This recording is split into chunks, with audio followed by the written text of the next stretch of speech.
বিএনপির একটা শক্তিশালী রাষ্ট্র নরেন্দ্র দামোদর দাস মোদীর নেতৃত্বে।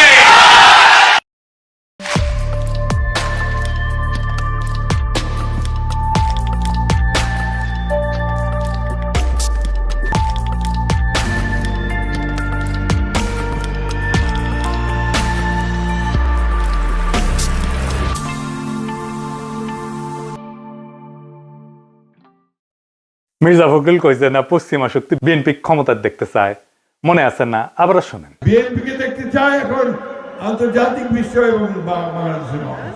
আচ্ছা, আপনাদের মনে ইচ্ছা আছে না ভারত কাকে বাংলাদেশে ক্ষমতায় দেখতে চায়? আমি আজ দেখামো ভারত কাক ক্ষমতার দেখতে চায়। কোন ষড়যন্ত্র তত্ত্ব না, একেবারে ফ্যাক্ট দিয়ে দেখামো ইন্ডিয়া কাক ক্ষমতার দেখতে চায়। তাহলে আমগারে কোনটি দেখা লাগবি? যে দেখা লাগবি ইন্ডিয়া মিডিয়ায়, ইন্ডিয়ান বুদ্ধিজীবীদের কথায়, ইন্ডিয়ান পলিটিশিয়ানদের কথায়, তাদের ডিপ্লোম্যাটিক ভাষায়, আর দেখা লাগবি আন্তর্জাতিক থিঙ্ক ট্যাঙ্কের নিরপেক্ষ বক্তব্যে। আসেন দেখি ইন্ডিয়ান মিডিয়া থিঙ্ক ট্যাঙ্ক কি করছে। থিঙ্ক ট্যাঙ্কি শুনলে আমার আবার গুয়ের ট্যাঙ্কের কথা মনে হয়ে যায়। যাই হোক, আসেন দেখি। প্রথমে দেখি টিভিএস এর একটা স্টোরি। মোটামুটি সবকিছু একসাথে করার চেষ্টা করেছে তারেক রহমানের দেশে আসা নিয়ে ইন্ডিয়ান মিডিয়ান নিউজ গুলো। টাইটেল দিছে Tarique Rahman home coming, a view from India. Tarique রহমানের দেশে ফেরা ভারতের দৃষ্টিতে। তারা বলতেছে এটা potentially game changing political moment, মানে রাজনীতির গতিপথ বদলাই দিতে পারে এমন মুহূর্ত। এখানে ওরা করছে, একটা পত্রিকা লিখেছে, ইংরেজিতে লিখেছে, ইংরেজি যেহেতু লিখেছে ঠিকই লিখেছে, তাই না? এটা বাংলা করলে বোঝা যায়। সাম্প্রতিক কিছু ইঙ্গিত থেকে বোঝা যাচ্ছে যে বিএনপি এবং ভারতের মধ্যে সতর্কভাবে সম্পর্ক পুনর্গঠনের একটা সম্ভাবনা তৈরি হয়েছে, যা দুইটা সাম্প্রতিক ঘটনার উপরে ভিত্তি করিয়া। প্রথমত উল্লেখ করা হয়েছে যে ডিসেম্বরের শুরুতে ভারতের প্রধানমন্ত্রী নরেন্দ্র মোদী খালেদা জিয়ার অবনতিশীল স্বাস্থ্যের বিষয়ে উদ্বেগ প্রকাশ করেন এবং সব ধরনের সহায়তা দেওয়ার প্রস্তাব দেন। এর জবাবে বিএনপি দ্রুতই প্রকাশ্যে এই উদ্যোগকে স্বাগত জানায় এবং মোদীর প্রতি তাদের আন্তরিক কৃতজ্ঞতা প্রকাশ করে। পর্যবেক্ষকদের মতে এই বিনিময়কে দুই পক্ষের সম্পর্ক উষ্ণ হওয়ার একটা ছোট হইলেও তাৎপর্যপূর্ণ সংকেত হিসাবে দেখা হচ্ছে। ভারতীয় কর্মকর্তারা হয়তো রহমানের, মানে তারেক রহমানের নেতৃত্বাধীন বিএনপিকে বাংলাদেশের জন্য আরো প্রেডিক্টেবল, উদারপন্থী এবং গণতান্ত্রিক বিকল্প হিসাবে দেখতে পারেন। এইবার আমরা সুবীর ভৌমিকের বক্তব্যটা দেখে আসি। হ্যাঁ, ভারত বাংলাদেশে কোন সরকার চাইবে? খুব সোজা উত্তর আমি তোমায় দিয়ে দিচ্ছি। Awami League is not in election, next best option is BNP, obviously not Jamaat. তারা অলরেডি 50 লাখ লোক নিয়ে জেহার টেয়াদের হুমকি দিচ্ছে। ফলে জামাত অবভিয়াসলি ইন্ডিয়া চাইবে না। অত অনেক কথা, ডিপ্লোম্যাটিক কথা বলে তো লাভ। কানেকশনটা হচ্ছে 71। আমরা একসাথে, আমার সৈন্য এবং মুক্তিযোদ্ধারা রক্ত ঝরিয়েছে, সেই সুবাদে Awami League. This is the historical fact. তো এই জায়গাতে হঠাৎ করে আজকে অন্য কিছু ডাইনামিক্স চলে আসবে, এটা তো আশা করাটাও ভুল। কিন্তু যে গভর্নমেন্ট আসবে তার সাথে ইন্ডিয়াকে তো ডিল করতে হবে। দেখেছেন? এবার আরেকটা স্টোরি দেখি। ঢাকার রাজনীতি শেখ হাসিনার বাইরে সরে যাওয়ায় ভারত হাত বাড়াচ্ছে বাংলাদেশ জাতীয়তাবাদী দলের দিকে। এখানে বলা হয়েছে মোদী যে খালেদা জিয়ার স্বাস্থ্যের খোঁজ নিচ্ছে, সেটা হইতেছে সিগন্যাল যে বিএনপির সাথে এনগেজ হইতেছে ইন্ডিয়া হাই লেভেলে। বুঝে চাও? ডেকান হেরাল্ডে কওয়া হইতেছে বাংলাদেশে শেখ হাসিনার বিকল্প হিসেবে তারেক রহমানের বিএনপির দিকে ঝোঁকের ইঙ্গিত দিচ্ছে ভারত। তো এই যে সম্পর্ক, এটা অনেক আগে থেকে শুরু হয়েছিল। এইটা ইন্ডিয়ান ফরেন মিনিস্ট্রির ব্রিফিং এ একটা প্রশ্ন ওঠে। একজন জার্নালিস্ট এটা প্রশ্ন করে। এইটা প্রথম আলো রিপোর্টেই আসছে। এটা বলতেছে, একজন সাংবাদিক প্রশ্ন করেন 2018 সাল থেকে ভারত লন্ডনে অবস্থানরত বিএনপির নেতৃত্বের সঙ্গে যোগাযোগে ছিল এমন প্রতিবেদন বিষয়ে, পাশাপাশি বিএনপির কোন নেতা বাংলাদেশে ফেরার আগে ভারতের ক্লিয়ারেন্স নিয়ে কি কোনো আলোচনা হয়েছিল কিনা এ বিষয়ে প্রশ্ন করে। বিএনপির প্রিয় প্রথম আলোতেই এটা আছে।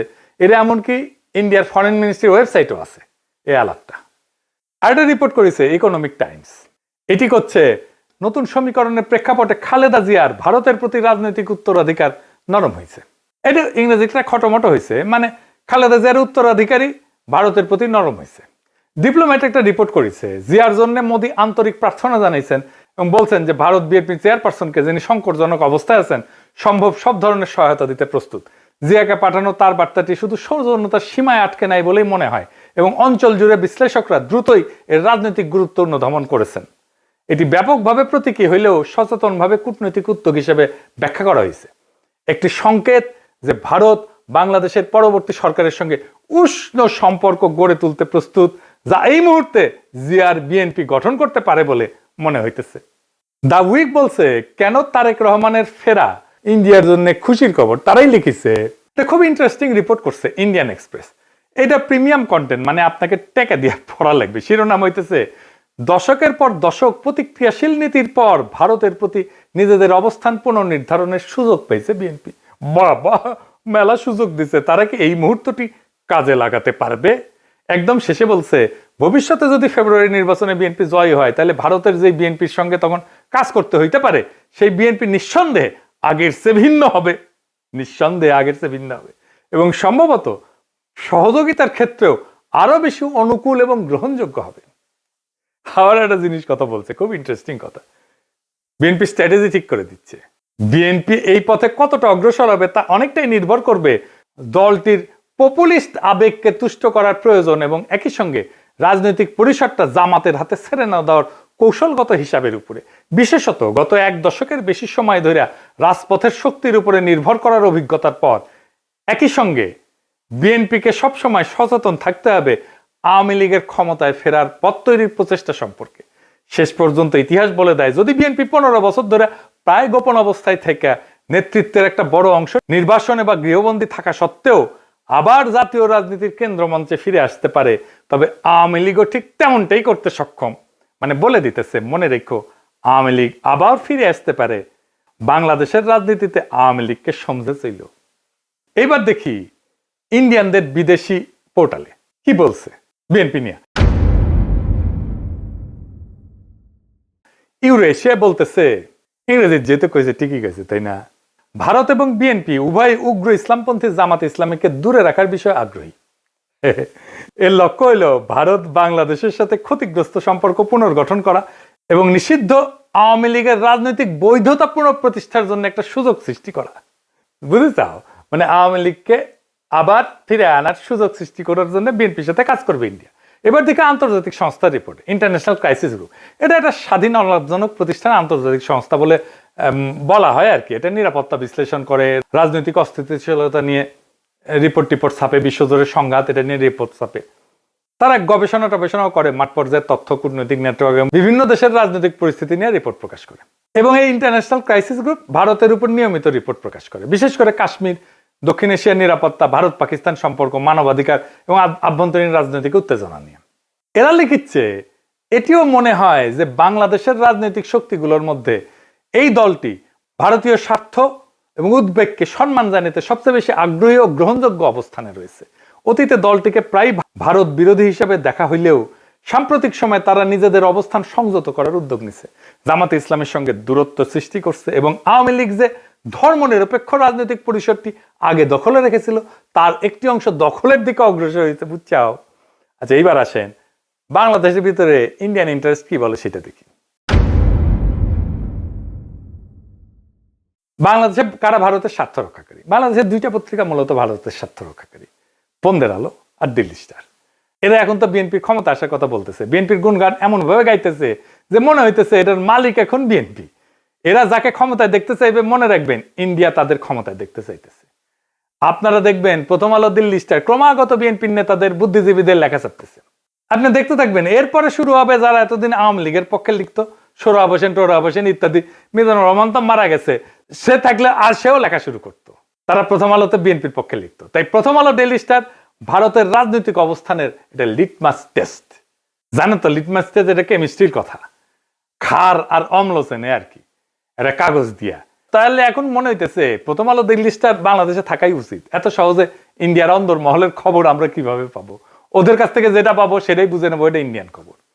আপনি দেখেন 2025 নিয়ে একটা ছবি আঁকছে প্রথম আলো। এর মধ্যে প্রথম আলো, ডেইলি স্টারে আগুন নিয়ে তো কান্নাকাটি আছে, কিন্তু সবচেয়ে উজ্জ্বল ছবিটা তারেক রহমানের। উনি ভার্চুয়াল থেকে রিয়াল হইতেছেন আর যাইতেছেন উড়িয়া ভোটের বাক্সের দিকে। পিছে তারেক রহমানের বিড়ালের ছবিও আছে। প্রফেসর ইউনূসের পাশে গরিলা দুর্মুষ পেটা করিচ্ছে, কিন্তু হাসিনার ছবিটা দাদির মতো নির্মল, কত ভালো মানুষ। এই যে প্রথম আলো, ডেইলি স্টার, এইটা যে আওয়ামী বাকশালী ইন্ডিয়ান অ্যাসেট, কোনো সন্দেহ আছে এখন? এর মধ্যে খালেদা জিয়ার প্রতি সম্মান জানাইতে ঢাকা এসেছিলেন ইন্ডিয়ার পররাষ্ট্রমন্ত্রী জয়শঙ্কর। সে অন্তর্বর্তীকালীন সরকার এবং বিএনপির কয়েকজন শীর্ষ ব্যক্তির সাথে কথা বলছেন। কি ছিল তার চাওয়া? 1 নাম্বার, দুই দেশের সম্পর্কের মধ্যে যে উত্তেজনা সৃষ্টি হয়েছে তা হ্রাস করতে হবে। 2 নাম্বার, আসন্ন জাতীয় সংসদ নির্বাচনে আওয়ামী লীগকে অংশগ্রহণের সুযোগ দিতে হবে। কি আবদার! 3 নাম্বার, আওয়ামী লীগকে নির্বাচনে অংশগ্রহণের সুযোগ দেওয়ার জন্য প্রয়োজনে 12ই ফেব্রুয়ারি নির্ধারিত জাতীয় নির্বাচনের তারিখ পিছাইতে হবে।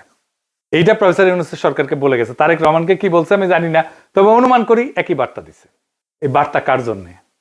এই বার্তা অন্তর্বর্তী সরকারের জন্য এবং তাদের চোখে যারা ভবিষ্যৎ ক্ষমতা তাদের জন্য, তাদের সাথেই কথা বলছে। এখন একটা জিনিস পরিষ্কার করে বলা দরকার, বিএনপি এখানে কোনো চুজেন ফোর্স না ইন্ডিয়ার জন্য। তাকে যে পছন্দ করা হইতেছে তা কিন্তু না। বিএনপি এখানে কম্প্রোমাইজড অ্যাক্টর। তার মানে এমন একটা শক্তিতে সে রূপান্তরিত হয়েছে যারা আসলে ভারতের সাথে একটা কম্প্রোমাইজ করছে। ভারত বিএনপিকে চায় কারণ বিএনপি আদর্শিকভাবে শক্ত না, কাঠামোগতভাবে দুর্বল। যেই দল 15 বছর টিকে ছিল নির্বাসনে, মামলা হামলা গ্রেপ্তার গুনখুনে, আন্তর্জাতিক সহানুভূতিতে, আমাদের মতো ইন্ডিভিজুয়াল অ্যাক্টিভিস্টদের মরাল সাপোর্টে এবং অ্যাক্টিভিটিতে, সে দল জানে ক্ষমতায় ফেরার জন্য কোথায় নতি স্বীকার করতে হবে। সে তারেক রহমান জানে তার বাবাকে হত্যা করছে ভারত, সে জানে তার মাকে ক্ষমতাচ্যুত করছে ভারত, সে জানে তার নির্যাতনও করছে ভারত, মাজা ভেঙে দিছে ভারত, তার মাকে জেলে দিছে, ইন্ডিয়া তিলে তিলে তাকে মৃত্যুর দিকে ঠেলে দিছে। আর এটাও সে জানে সে না পারছে এটা ঠেকাইতে, না পারছে নিজেকে রক্ষা করতে। তাই এই কম্প্রোমাইজ তার শক্তি না, এটাই তার দর কষাকষির পুঁজি। দিল্লির চোখে বিএনপি মানে এমন একটা দল যাকে ম্যানেজ করা যায়, নেগোশিয়েট করা যায় যার সাথে, এবং প্রয়োজনে তাকে বদলায় ফেলা যায়। এবং বিএনপিকে ইন্ডিয়া আস্তে আস্তে বদলায় ফেলতেছে, তারে আর একটা আওয়ামী লীগ বানায় ফেলতেছে।